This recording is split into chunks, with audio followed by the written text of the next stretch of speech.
Bom dia, irmãos. Bom dia. Eu estou extremamente nervoso hoje. Se eu começar a falar em uma língua que sou estranho, provavelmente seja um dialeto um dialeto angolano. E se isso acontecer, por favor, não me peçam para traduzir. Se eu só vou conseguir falar e depois traduzir vai ficar complicado. Mas acho que os meus nervos não vão chegar até ali também.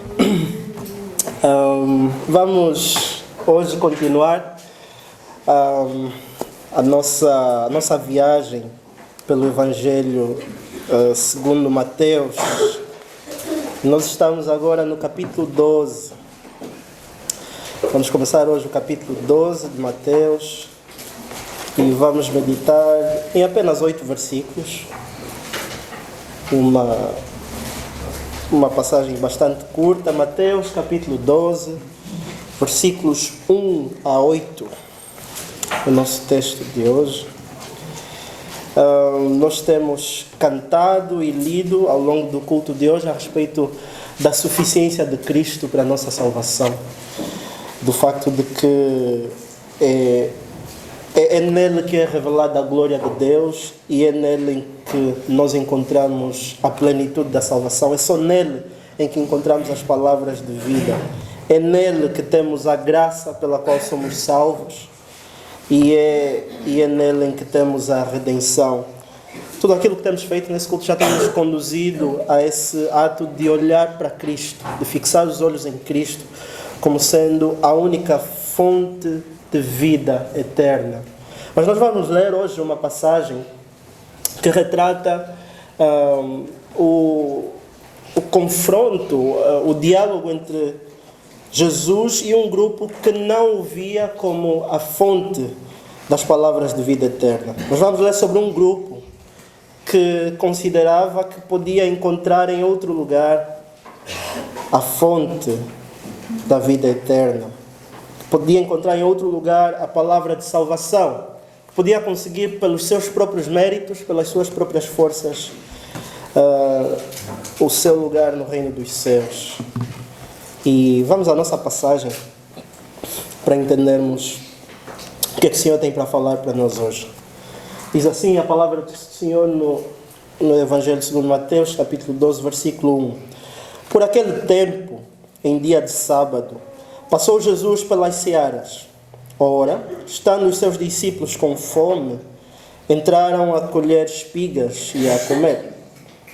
Os fariseus, porém, vendo isso, disseram-lhe: eis que os teus discípulos fazem o que não é lícito fazer em dia de sábado.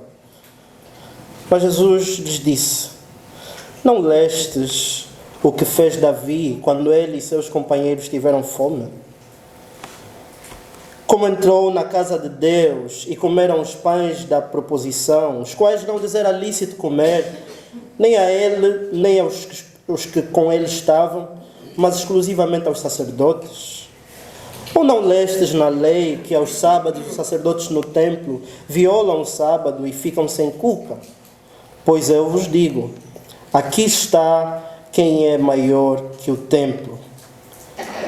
Mas se vós soubesseis o que significa misericórdia quero e não holocaustos, não terias condenado inocentes, porque o Filho do Homem é Senhor do sábado. Essa é a palavra do Senhor. É mais ou menos a altura de primavera em Israel.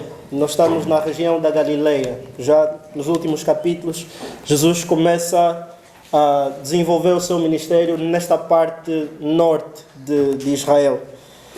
E se, pelas suposições dos estudiosos, for na região do Vale do Jordão, onde Jesus e seus discípulos estão, nessa passagem, já é a altura, já começa a se entrar na altura da colheita do trigo, que muito provavelmente seja dessas searas que o nosso texto fala no versículo 1.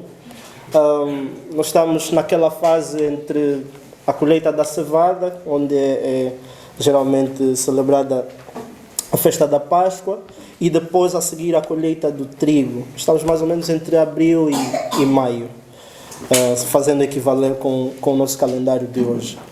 E ao passar pelas ruas, pelos caminhos da Galileia, em Cafarnaum, provavelmente próximo daquela região, eles não tinham estradas como nós temos hoje, eles passavam por caminhos no meio de campos. E era possível ver grandes plantações com o trigo já de espiga cheia, aquele dourado do trigo, provavelmente ainda um pouco esverdeado, mas já a se aproximar da altura própria para a colheita. E o texto nos diz que nós estamos em dia de sábado.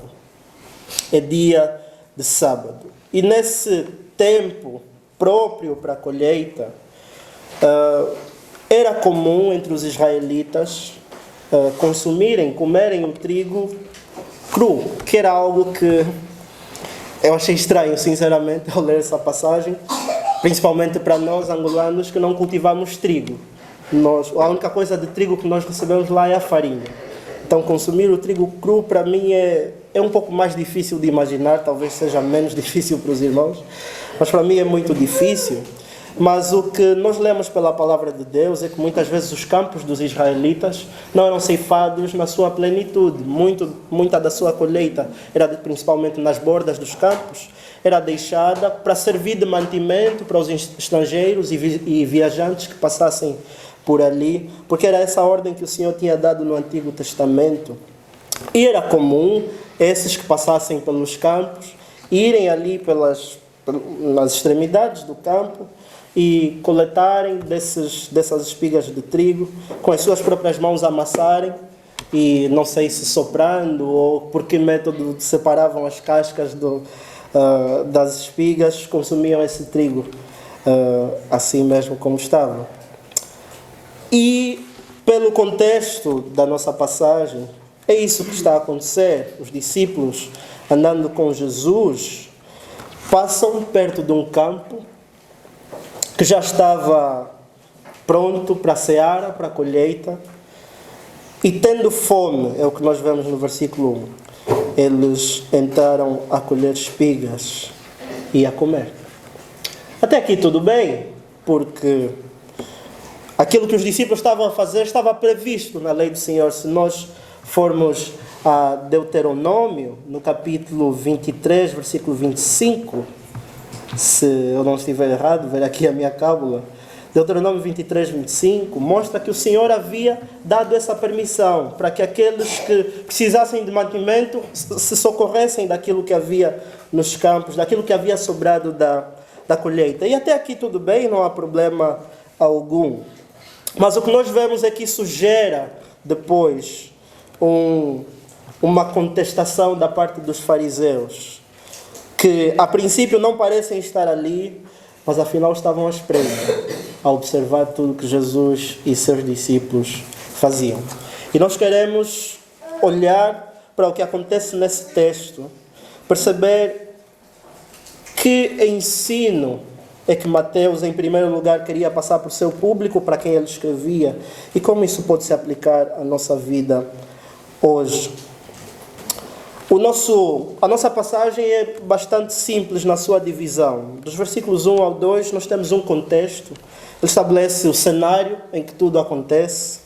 Dos versículos 3 até o versículo... No versículo 3, na verdade, no versículo 2, os fariseus fazem o seu questionamento, a sua contestação. E do versículo 3 até o versículo 8, nós temos a resposta de Jesus, que, como nós vamos ver, tem 3 etapas, pode-se dividir em 3. A resposta de Jesus começa por 2 ilustrações retiradas do Antigo Testamento. Em segundo lugar, ele mostra que a lei cerimonial tinha na sua intenção ser um símbolo daquilo que era a intenção do coração de Deus. E, em último lugar, o Senhor Jesus estabelece a sua autoridade sobre a lei.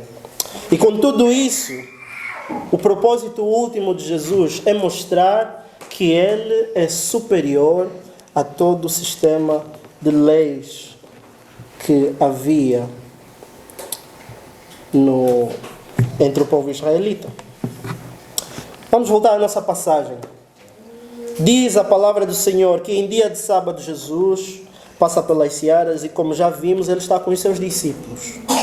Mas aparentemente havia outras pessoas seguindo a Jesus e aos discípulos. Como era comum, havia multidões que, já conhecendo a fama de Jesus, seus ensinos, seus milagres, o seguiam. E nessa multidão estavam também os fariseus. Já vimos alguma coisa sobre estes no capítulo 9. E até aqui os fariseus não foram expressamente contra os ensinos de Jesus. Vimos em um e outro momento Jesus se dirigindo diretamente a eles. Vimos alguma manifestação tímida da parte dos fariseus, mas do capítulo 12 em diante, nós começamos a ver uma oposição muito mais expressa, muito mais aberta. Os fariseus, de maneira muito mais expressiva, se opõem aos ensinos de Jesus, buscando sempre ocasiões para impugná-lo. E esse texto é um desses. E a palavra de Deus diz que enquanto Jesus caminhava com os seus discípulos, eles tiveram fome. E isso os levou a irem ao campo e colher espigas e comer. Muito provavelmente, Jesus estava passando por vilas e povoados para pregar o Evangelho, fazendo aquilo para o qual ele tinha vindo à terra. E era uma missão intensa, consumia muito das suas forças e do seu tempo. Provavelmente, é possível, são conjecturas, mas que de sexta para sábado eles não tivessem tempo para comer e se aprovisionarem como era suposto. O que é certo e o que a passagem nos diz é que ao passarem por esse campo os discípulos têm fome. Então eles vão, colhem espigas e comem. E o problema que surge é exatamente por ser num dia de sábado. E por essa razão nós vemos no versículo 2, os fariseus, vendo isto, disseram a Jesus. Os fariseus não tomam uma atitude direta de repreender ou corrigir os discípulos, eles vão ao mestre, porque supõe-se que se os discípulos erram, o mestre é responsável por corrigi-los. E numa intenção camuflada de dizer, então, tu que te dizes mestre e ensinador, tu que conheces as Escrituras, não corriges aqueles que te seguem, os teus discípulos, mostrando-lhes que não é lícito comer e colher espigas no dia de sábado. Os fariseus levantam essa questão se referindo àquilo que nós encontramos em Êxodo, no capítulo 20, dos versículos 8 até o versículo 11, onde o Senhor estabelece, lembra-te do dia de sábado para o santificar. Versículo 9, 6 dias trabalharás e farás toda a tua obra, mas o 7º dia é o sábado do Senhor, teu Deus. Não farás nenhum trabalho, nem tu, nem o teu filho, nem a tua filha, nem o teu servo, nem a tua serva, nem o teu animal, nem o forasteiro das tuas portas para dentro. Porque em 6 dias fez o Senhor os céus e a terra, o mar e tudo que neles há, e ao 7º dia descansou. Por isso o Senhor abençoou o dia de sábado. O Senhor havia estabelecido com o povo de Israel, como aliança com o povo de Israel, o dia de sábado como dia de descanso. E a ordem, o mandamento era que ninguém trabalhasse naquele dia, mas que esse fosse um dia dedicado ao Senhor. E o próprio mandamento faz referência ao dia da criação em que Deus descansou, em que Deus cessou o seu trabalho. E a palavra Shabat, no original, tem essa ideia de cessar, de descanso. Era isso que Deus havia comunicado ao seu povo. E quando os fariseus levantam essa questão, então os teus discípulos colhem espigas e comem no sábado, isso é contra a lei. Aparentemente, eles tinham uma razão válida para levantar essa questão. Mas o assunto era um pouco mais profundo do que isso. Porque o que havia acontecido era que os fariseus, pegando nessa ordem, nesse mandamento que havia sido dado em Êxodo 20, compilaram um conjunto de regras e um conjunto de princípios sobre como devia ser observado o sábado. Porque no seu entendimento, não trabalhar era uma expressão muito vaga. e os limites do que é trabalho ou não precisavam ser definidos. Então eles disseram, não, o Senhor não foi muito claro no seu mandamento e nós vamos clarificar isso para que as pessoas consigam cumprir. Eles elaboraram uma série de 39 regras, segundo o que se diz, relacionadas ao cumprimento do sábado e ao que era trabalho ou não. E essas regras eram exaustivas, eram regras transmitidas por tradição oral. Na altura em que nos encontramos, isso não estava escrito ainda. Anos depois, mais de 100 anos depois, isso é compilado em escritos. Mas todas essas regras eram ensinadas pelos fariseus e impostas sobre o povo para que eles pudessem saber o que era então trabalhar ou não, como Deus havia estabelecido na lei. E eu retirei algumas dessas regras, irmãos, só para termos uma ideia daquilo que os fariseus tratavam. Era considerado trabalho e que não devia ser efetuado no sábado: semear, arar, ceifar, atar feixes, debulhar, joeirar, selecionar, moer, peneirar, amassar e cozer. Eram todos esses trabalhos proibidos no sábado. Outras coisas que eram proibidas: transportar qualquer objeto do domínio privado para o domínio público no sábado era proibido. E diz um comentador que talvez um rabino levasse 2 anos para entender o que era exatamente esse domínio privado e esse domínio público. Vários debates exaustivos foram feitos para tentar entender o que era essa esfera privada e a esfera pública, dos quais bens podiam ser transportados de um lugar para outro. Mas outras regras: transportar comida na quantidade do tamanho de uma figa seca constitui transgressão. Dar um nó permanente ou desatar um nó permanente é proibido. Escrever 2 letras no sábado é proibido. Não 2 textos, 2 letras. E quem transportasse tinta para escrever só podia transportar a quantidade equivalente à letra que ia escrever. Isso entre outras regras, como atirar um objeto ao ar com uma mão e não podê-lo agarrar com a outra mão, tinha de ser com a mesma. Se fosse com uma mão diferente, já era uma transgressão. O costureiro não podia sair de casa com a sua agulha para não ser tentado a cozer. Isso era uma transgressão. O aluno não podia carregar um livro para não ser tentado a ler, porque isso também era considerado trabalho. Não se podiam apagar velas. Não se podia tomar banho, sob o pretexto de que se caísse água e lavasse o chão, isso também era trabalho. E outras regras absurdas. Os irmãos terem uma ideia, regras sobre cuspir. Quantas vezes se devia cuspir, onde se devia cuspir.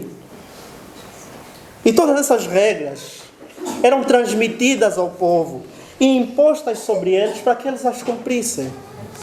E não admira que em Mateus 23, capítulo 4, Jesus fala sobre esses fariseus, dizendo deles: eles atam fardos pesados e difíceis de carregar e os põem sobre os ombros dos homens. Entretanto, eles mesmos nem com o dedo querem movê-los. Nós olhamos para esse conjunto de regras e nos parecem absurdas. De onde vem essa ideia de que até aqui é trabalho e até aqui não? Quem define esses critérios? Sob que condições isso foi imposto? Eram pretextos definidos e ensinados por homens e impostos aos outros, sob justificação de ser esta a ordenança de Deus, o mandamento de Deus. E é aparentemente com base no mandamento de Êxodo 20, capítulo 8, mas camuflando essa intenção de incriminar os seus discípulos por não cumprirem todas essas regras, que os fariseus acusam a Jesus e consequentemente aos discípulos e consequentemente a Jesus. Fazem essa acusação. Os teus discípulos fazem o que não é lícito fazer no dia de sábado. Mas a questão é: não é lícito segundo o que está na lei ou não é lícito segundo as vossas próprias regras? E Jesus então vai responder a esse questionamento dos fariseus. Nós vemos no versículo 3. Mas Jesus lhes disse: não lestes o que fez Davi quando ele e seus companheiros tiveram fome? Como entrou na casa de Deus e comeram os pães da proposição, os quais não lhes era lícito comer, nem a ele, nem aos que com ele estavam, mas exclusivamente aos sacerdotes? Como disse no princípio, a resposta de Jesus tem 3 fases. Em primeiro lugar, ele estabelece duas ilustrações baseadas no Antigo Testamento. A primeira ilustração nós encontramos no primeiro livro de Samuel, capítulo 21, dos versículos 1 a 6. No contexto desse acontecimento, Davi já foi ungido por Samuel. Saul sabe que ele será o sucessor do trono e agora está irado contra Davi e quer matá-lo. E no capítulo anterior, Davi forma uma aliança com Jonatas, não Jonatas Brás, e Jonatas ajuda Davi a escapar das mãos de Saul. Então, Davi, foragido com os seus homens, vai ter com o sacerdote Aimeleque e pede a este auxílio, porque ele estava com fome, estava cansado, estava exausto. E o sacerdote oferece ajuda a Davi. E para acudir, para saciar a sua fome, oferece a ele os pães da proposição. Os pães da proposição, se nós olharmos para Levítico, foram instituídos por Deus para semanalmente serem colocados na mesa da proposição, que ficava no lugar santo, no tabernáculo. Semanalmente eles deviam ser trocados, e na altura dessa troca, os únicos que podiam consumir, que podiam comer desse pão, eram os sacerdotes. Davi não era um sacerdote, muito menos fazia parte de uma tribo levítica. E ao comer desses pães, ele e os que com ele estavam, transgrediam uma lei cerimonial que estava estipulada por Deus. E Jesus diz exatamente isso, que eles comeram do que não lhes era lícito. E quando Jesus diz não lhes era lícito no versículo 4, ele usa exatamente a mesma expressão que os fariseus usaram no versículo 2. Não era correto, não era apropriado, não era suposto que eles tomassem daqueles pães. E ainda assim eles tomaram. E a pergunta que Jesus faz: vocês não leram isso? Vocês não sabem disso? E Jesus, num tom sarcástico, um tom irônico, com muita mestria, que era própria do nosso Senhor, ele abate o orgulho desses fariseus. Vocês que se dizem conhecedores da lei e que apontam o dedo a mim e aos meus discípulos, vocês nunca leram isso a respeito de Davi? Vocês nunca ouviram sobre isso? Ou então, Jesus dá um outro exemplo. Não lestes na lei que aos sábados os sacerdotes no templo violam o sábado e ficam sem culpa? Como assim violam o sábado e ficam sem culpa? Sim, porque o sábado era um dia de descanso, mas era um dia de culto. E o povo ainda assim ia ao templo para adorar e para prestar o culto ao Senhor. E o culto era prestado com sacrifícios. E o sacrifício do sábado até era feito em duplicado. Era feita a oferta pela culpa e a oferta de expiação. Então os sacerdotes que trabalhavam no templo violavam o mandamento do sábado, porque eles trabalhavam. E o mandamento era expressamente que não trabalhassem. E a resposta de Jesus, inicialmente, com essas duas ilustrações. E o que é que Jesus queria dizer com isso? O que Jesus queria dizer é que a lei cerimonial foi instituída por Deus. E é Deus quem determina os limites dela. Não é o homem com as suas regras, não é o homem com as suas interpretações, não é o homem com aquilo que ele acha ser mais correto. Quem estabeleceu a lei foi Deus.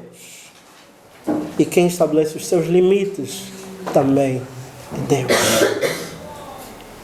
E ai do homem se tentar tirar o lugar de Deus e achar que pode ser juiz, quando foi Deus, e somente Ele, pode estabelecer os limites da sua lei. Então é Deus quem decide condenar ou não. É Deus quem impôs a limitação de descansar no sábado, e é Deus quem dá a permissão para que os sacerdotes trabalhem no sábado. É a vontade de Deus. E não havia nada que os fariseus pudessem fazer em relação a isso. Porque a lei pertence a Deus.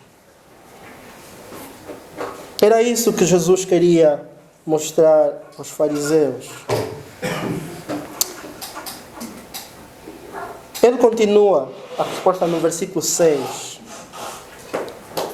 E ele diz no final do versículo 5: pois eu vos digo, vocês estão preocupados com o sábado, com o guardar as normas e com todas essas regras que vocês fizeram para vocês mesmos? Olha, eu vos digo uma coisa, vos dou uma preocupação maior. Aqui está quem é maior do que o templo. E, irmãos, talvez agora não seja tão fácil percebermos o peso dessa afirmação. Mas no primeiro exemplo, Jesus menciona Davi, que é o rei icônico, o rei histórico de Israel. É a referência de liderança e de poder entre os israelitas. Quando eles olhassem para a figura do Messias e o reinado do Messias, ele era a versão perfeita do rei Davi. Ele era o filho de Davi. E Jesus mostra: esse Davi que é referência para vocês é o mesmo Davi que infringiu uma lei cerimonial. No segundo exemplo, ele menciona o templo e a lei, os sábados e os sacerdotes. E estes também eram uma referência para o povo. O templo era o símbolo da presença de Deus no meio do povo. A reverência que os judeus tinham pelo templo era a reverência que eles tinham pelo próprio Deus, porque Deus estava ali, era a presença de Deus no meio de Israel. E Jesus pega no exemplo de Davi, o símbolo da liderança divina, o símbolo do rei sobre todas as coisas, o símbolo do templo, a presença de Deus. E ele diz: está aqui quem é maior do que isto tudo. Abri um parênteses aqui, irmãos, a respeito do sábado. O sábado é uma lei que aparece entre os 10 mandamentos e foi estipulada por Deus como símbolo da sua aliança com o povo de Israel. E Jesus, aqueles que estiveram na formação ontem, formação de professores, nós vemos que Jesus vem para inaugurar a nova aliança, mas essa nova aliança começa com a morte de Cristo. Quando Ele morre, é que nós entramos para esse período da nova aliança. Enquanto Jesus está na terra desenvolvendo o seu ministério e apregoando o evangelho da salvação, nós ainda estamos na antiga aliança, regida pela lei mosaica, aquela que havia sido dada no Monte Sinai. E Jesus mostra muito bem no capítulo 5, versículos 17 a 21, que ele não vem para abolir a lei. Pelo contrário, ele vem para cumprir esta lei. Então, o que é que nós devemos ter como entendimento em relação à lei do sábado? Em primeiro lugar, a lei do sábado não é uma lei moral, ela é uma lei cerimonial. Assim como tudo aquilo que acontecia como forma de culto no tabernáculo, os sacrifícios, os sacerdotes e todas as outras regulamentações que o Senhor havia dado, de Êxodo até Deuteronômio, todas elas serviam para apontar para um sacrifício maior, para um Salvador melhor, para uma aliança superior que viria.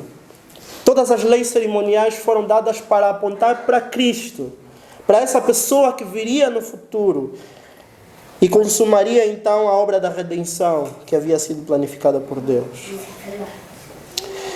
Ela não era uma lei moral como a lei de não matar ou de não furtar. Ela não era uma lei moral como a lei de não ter outros deuses diante de Deus. Ela era um símbolo, ela era uma referência. Ela servia para mostrar ao povo uma realidade futura. E quando nós comparamos isso com Hebreus, desde o capítulo 9 até o capítulo 10, nós percebemos que a consumação dessa lei cerimonial acontece em Cristo.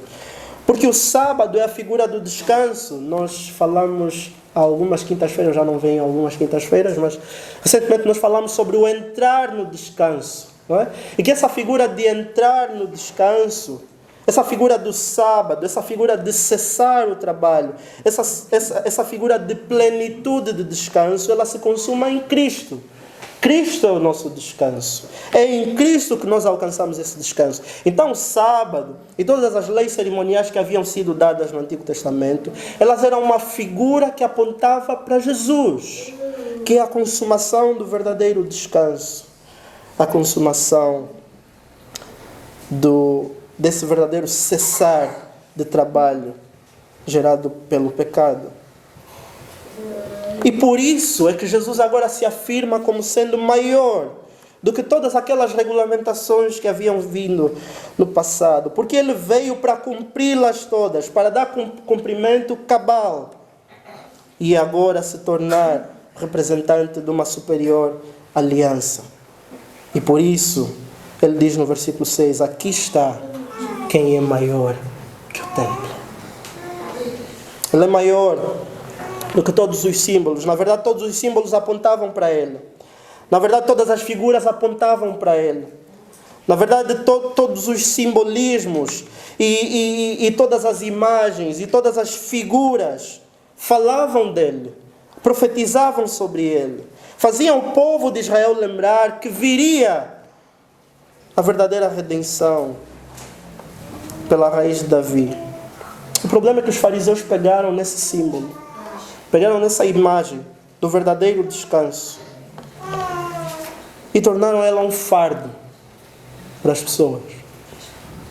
Pegaram numa figura que era suposto ser uma figura do verdadeiro, do pleno descanso, e tornaram a figura da plena fadiga e do trabalho sem fim.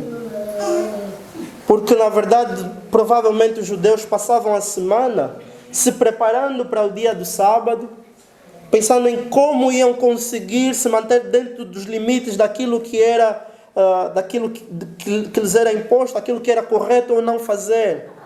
Quantas milhas eu devo caminhar no sábado? Quanto de peso que eu tenho que levantar ou não? Será que com isso eu infrinjo a lei? Será que com aquilo eu faço ou não? Quando eram coisas que nem sequer estavam estabelecidas na lei. A figura do descanso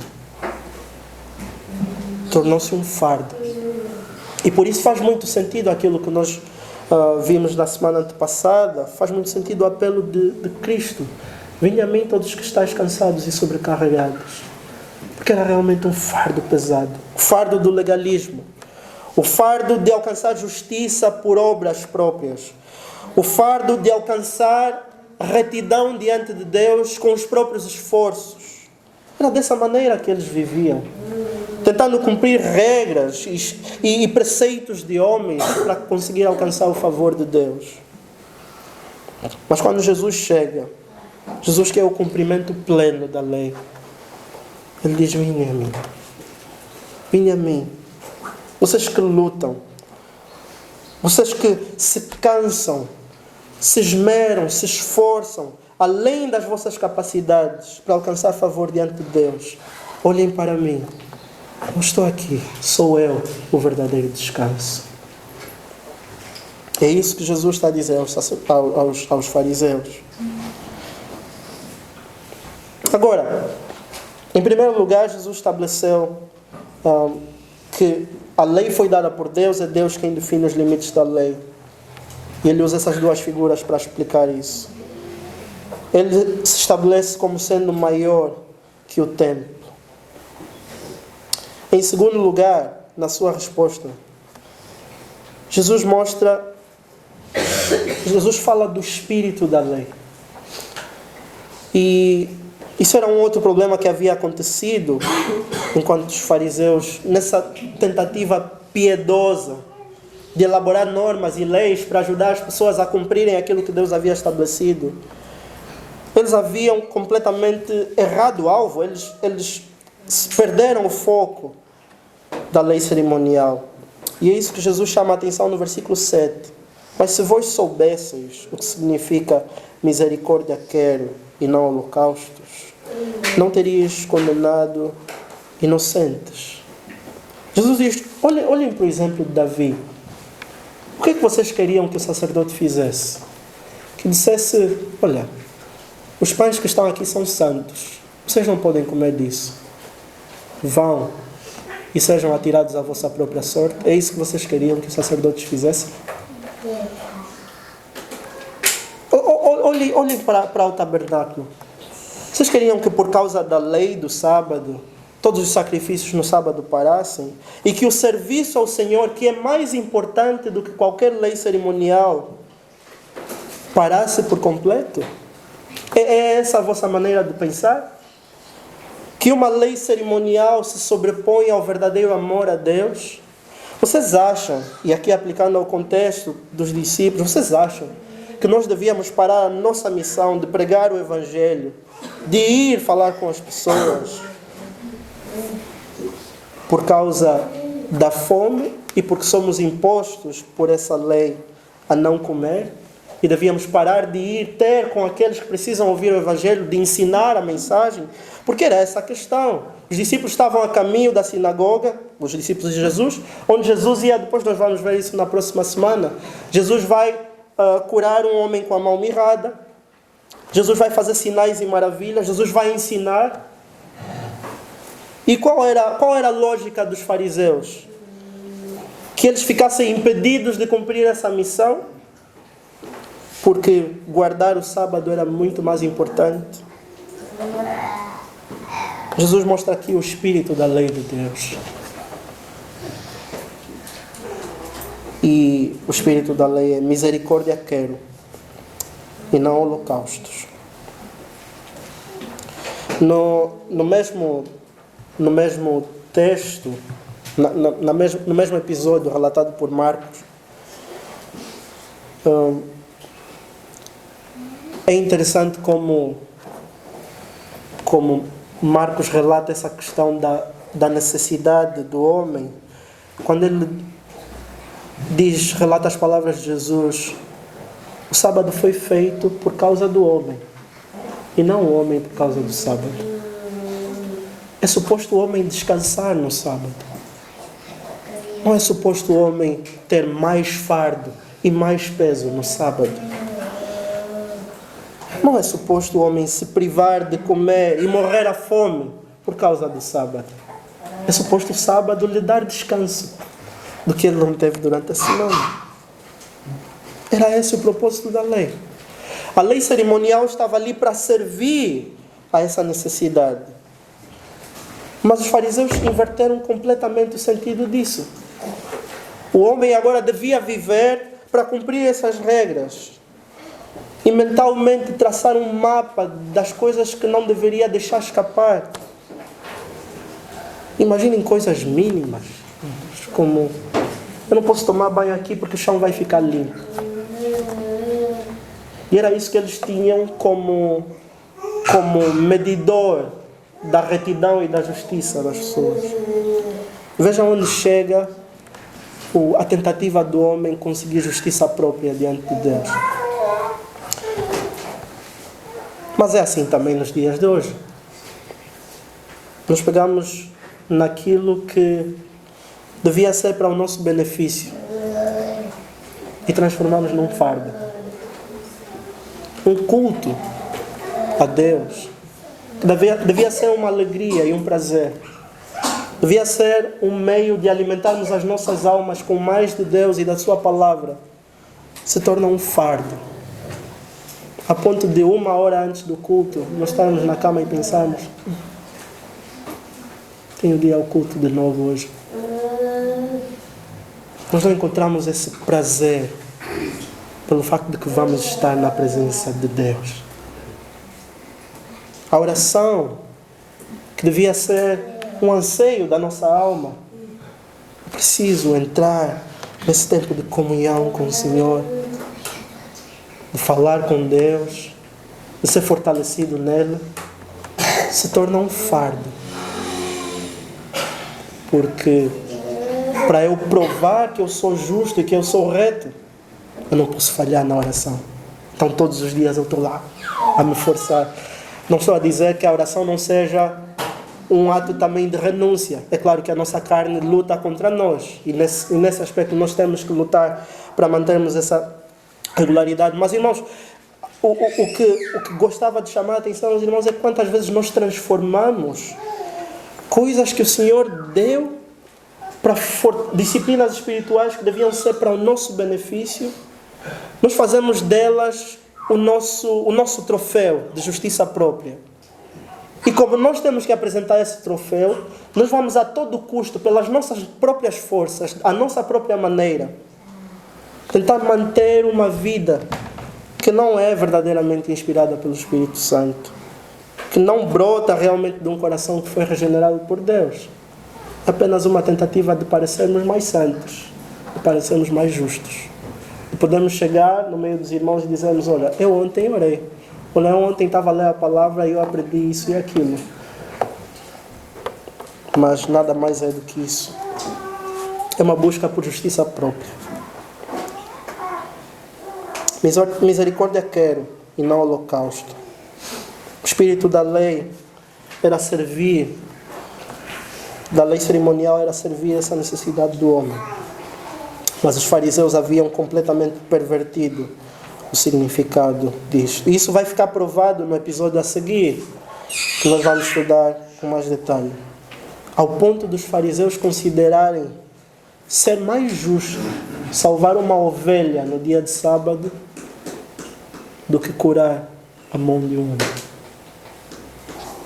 Era o cúmulo do absurdo em que esses fariseus haviam encaminhado o povo de Israel. Mas finalmente, na sua resposta, depois de explicar qual é o verdadeiro espírito da lei, uma lei baseada no amor a Deus, uma lei baseada no desejo de cumprir a sua vontade, Jesus estabelece a sua autoridade. E aqui é uma machadada final a esse orgulho de justiça própria dos fariseus. Versículo 8: porque o Filho do Homem é Senhor do sábado. E eu imagino aqui o reboliço que isso causou entre os fariseus. Primeiro, Jesus se identifica como Filho do Homem. Já vimos há algumas semanas a expressão Filho do Homem, que era uma expressão escatológica para se referir a Jesus Cristo, como sendo aquele rei milenar que viria e estabeleceria o seu reino. Nós vemos a figura do Filho do Homem em Daniel. Então, quando Jesus refere-se a si mesmo como Filho do Homem, provavelmente um choque para os fariseus, porque ele estava a se identificar como aquele que havia de vir e aquele sobre quem ia ser depositada toda a autoridade. E Jesus confirma isso, mostrando que até sobre o sábado ele é Senhor. E aqui Jesus está a reforçar o significado do que ele quis mostrar por aquelas ilustrações. Deus estabeleceu a lei cerimonial e ele tem a autoridade de dizer como o homem deve cumpri-la. E porque foi Deus quem estabeleceu, é Jesus quem tem autoridade sobre ela também, pois Ele é Deus. Ele é Deus. Então Jesus estava a dizer: se vocês não conseguem condenar a Davi, a vossa referência pelo que ele fez lá no passado, se vocês não conseguem condenar a própria lei de Deus, quando o próprio Deus que instituiu o sábado permite que os sacerdotes trabalhem no sábado, olha, eu sou o próprio Deus, que são as palavras de Jesus, parafraseando. E por causa disso, eu tenho autoridade sobre o sábado. O Filho do Homem é Senhor sobre o sábado. Não tenhamos dúvidas no nosso coração, irmãos, de que Jesus é superior.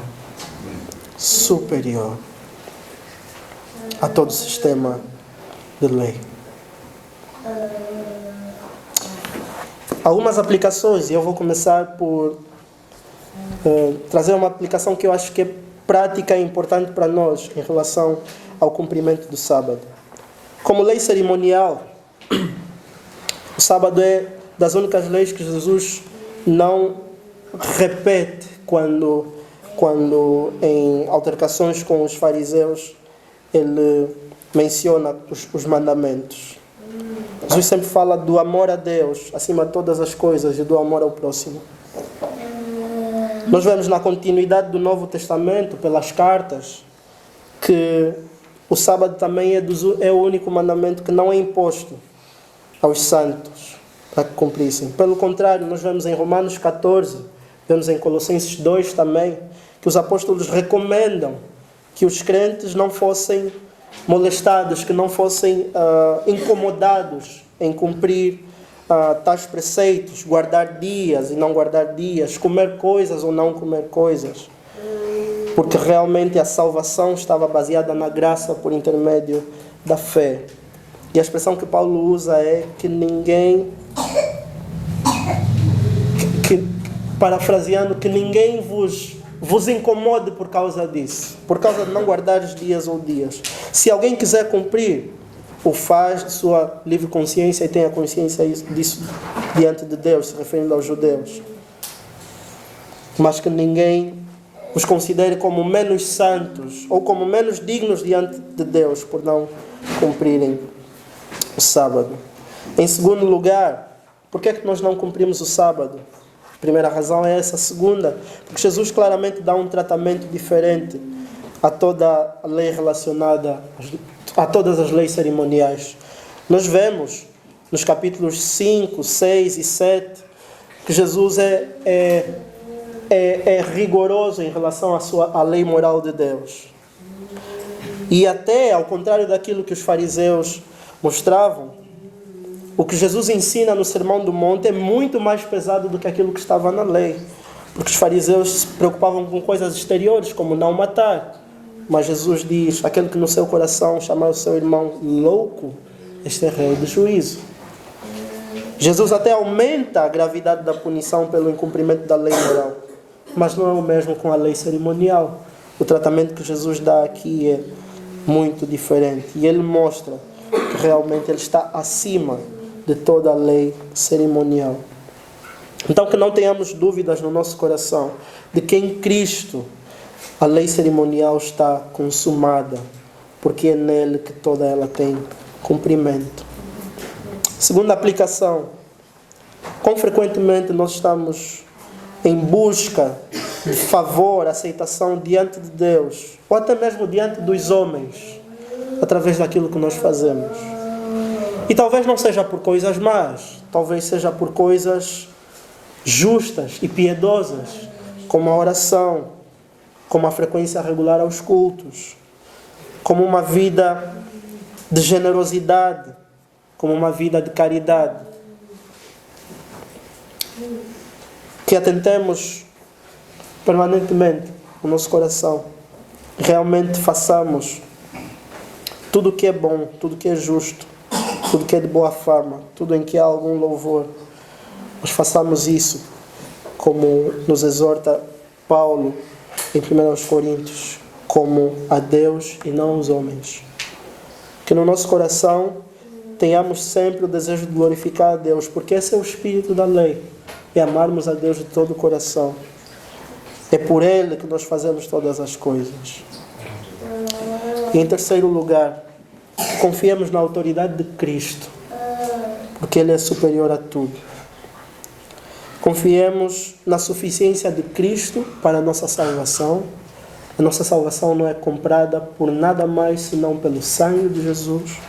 Que confiemos na suficiência de Cristo para a manutenção da nossa fé, porque a força não está em nós, mas vem dele através do seu Espírito Santo. E é andando em Espírito que não satisfazemos os desejos da carne. Confiemos na suficiência e no poder de Cristo para consumar a nossa salvação no dia final.